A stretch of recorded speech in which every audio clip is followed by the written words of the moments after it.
I believe it was the Catholic Church.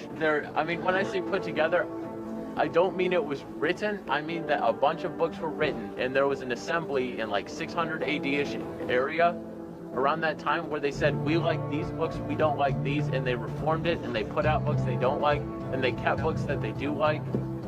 This actually did happen. Well, sir, if that actually did happen, I wouldn't believe in Jesus. Okay, I do. Because it did not actually happen, I can promise you. Okay, has anybody else heard of this? She's heard of it? Anybody else? He's heard of it? That is historical falsehood from beginning to end. No, that's studying the manuscript.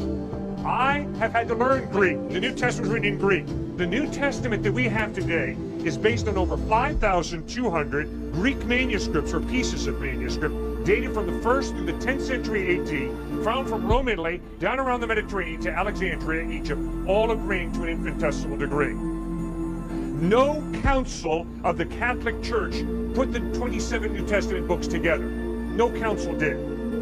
What happened was the worldwide church from Rome, Italy, down around to Alexandria, Egypt, over a period of 200 years, accepted those 27 New Testament books as authentic and reliable.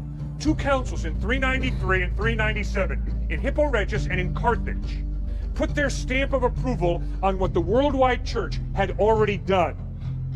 The three tests that the worldwide church used to determine which books were canonical and which were not were simply these three tests. First test, was it written by an apostle, an eyewitness, or by someone who knew an eyewitness? Second test, did it agree with the orthodox oral tradition that the apostles passed down? Did it agree with the orthodoxy of the Old Testament? That is why the Gnostic Gospels were excluded, because they were based on Gnostic philosophy, which contradicts Genesis' view of God creating physical reality. And the third test was this document used around the known world, or was it just used in Antioch or in Alexandria or in Rome or in Jerusalem? It had to have universal usage.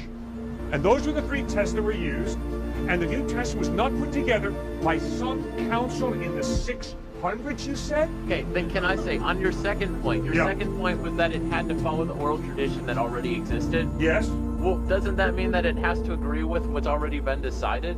Well, yes. The oral tradition was Matthew, John, Peter, James, the eyewitnesses, standing up in the first century church in the 30s, 40s, 50s AD, and not depending on a written document, but saying, this is what I heard Jesus teach. This is what I saw Jesus do. Then, as the eyewitnesses began to die off in the 50s, 60s, 70s, 80s AD, more emphasis was put on the written word, because the eyewitnesses were dying. And then the dispute began, okay now, which are the authoritative, reliable, legitimate eyewitness records? Matthew, Mark, Luke, and John were accepted in the first century. Now, how do you find that out? By reading the writings of the early church fathers, like Ignatius, Bishop of Antioch, Clement, Bishop of Rome, who quote these Gospels in letters that they write. So who's ever been filling your head, your beautiful head, with these lies that the Gospels were put together, the Bible's put together by the Catholic Church, and some council in the 600s did this, it's flat out historically inaccurate. It's not true.